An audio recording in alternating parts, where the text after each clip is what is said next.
बच्चों, जैसा कि आप सब जानते हैं, आप सभी के बोर्ड एग्ज़ाम आने वाले हैं। उसी के लिए यूपीएससी एसएसबी ने कुछ मॉडल पेपर भी डाले हैं। तो आज मैं आपके लिए उन मॉडल पेपर्स का सॉल्यूशन लेकर आई हूँ। पहले हम मैथ्स का पेपर सॉल्व करेंगे, जिसमें कि पूरा पेपर का पैटर्न मिलेगा आपको। कौन सा क्वेश्चन कितने नंबर का आएगा, कितने ऑब्जेक्टिव क्वेश्चन आएंगे, कितने 1 मार्क के होंगे, इस टाइप की पूरी उसमें है।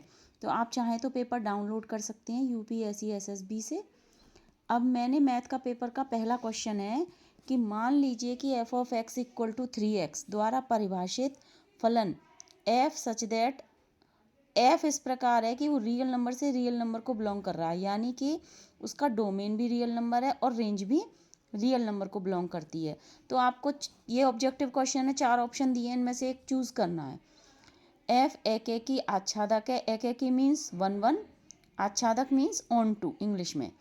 एफ बहु एक की आच्छादक है, एफ एक की है परंतु आच्छादक नहीं है, एफ ना तो एक की है ना आच्छादक है। ठीक है, तो जो हमें फंक्शन गिवन है F of X equal to 3x और इसके लिए डोमेन और रेंज दोनों क्या है, रियल नंबर।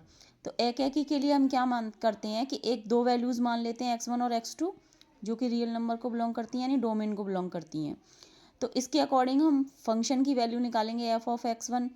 तो यहाँ x की जगह x1 रख दिया तो यहाँ पे हो जाएगा 3x1। ठीक है, इसी तरह एफ ऑफ x2 हो जाएगा 3x2। अब यदि एफ ऑफ x1 बराबर एफ ऑफ x2 है तो 3x1 बराबर 3x2। इट्स इम्प्लाइज टू 3 से 3 कैंसिल हो जाएगा तो x1 इक्वल टू x2, यानी कि एफ ऑफ x1 और एफ ऑफ x2 उसी कंडीशन में इक्वल हो सकते हैं जब x1 और x2 इक्वल हों। इसका मतलब क्या हुआ कि फलन एक एक ही है। अब आच्छादक के लिए हम क्या करते हैं, एफ ऑफ एक्स को y के इक्वल मान लेते हैं और y बराबर 3x हो गया। तो फिर हम x की वैल्यू निकालेंगे, वो क्या आएगी y/3। आच्छादक का मतलब होता है कि जैसे कि ये तुम्हारा डोमेन है और ये आपकी कोडोमेन है, तो इसमें से सभी जितनी भी इमेजेस हैं उनकी प्री इमेज होनी चाहिए।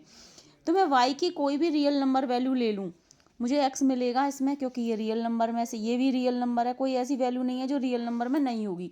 मैं y की कोई भी वैल्यू रख दूँ तो इसके लिए हम लिखेंगे कि प्रत्येक y belongs to r there exist x belongs to r, यानी कि हर y के लिए x का अस्तित्व है।